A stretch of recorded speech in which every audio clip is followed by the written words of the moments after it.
የኢትዮጵያ የቀይ ባህር አክሰስ ጉዳይ አይቀሬ ስለሆነ የኤርትራ ህዝብ አሁንም ወንድም ህዝብ ነው፣ ምስኪን ህዝብ ነው፣ አገሩን ለቆ የተሰደደ ያለ ህዝብ ነው። ከዚህ ህዝብ ጋር በጋራ መስራት መተባበር ፍላጎታችን ነው። በፍጹም የውጊያ መሻት የለንም። በህጋዊና ንግግር ሊፈታ ይችላል ነው። ለብዙ ሀገራት በተናጠል ተናገር ያለው ምክር ቤት መስማት ከፈለገ ግን ለአሜሪካ፣ ለቻይና፣ ለራሻ፣ ለአውሮፓ፣ ለአፍሪካ አሁን በተከበረው ምክር ቤት መግለጽ የፈለገው ነገር የኢትዮጵያ የቀይ ባህር አክሰስ ጉዳይ አይቀሬ ስለሆነ ቅድሚያ የሚሰጠው ሰላምና ንግግር ስለሆነ እባካችሁን ሸምግሉንና መፍትሄ አምጡልን።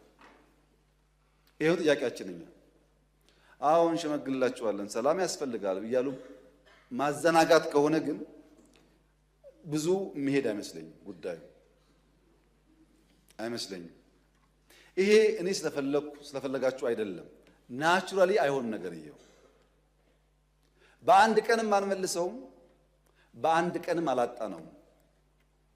ናቹራል ሂደቱን ተከትሎ ይሄዳል።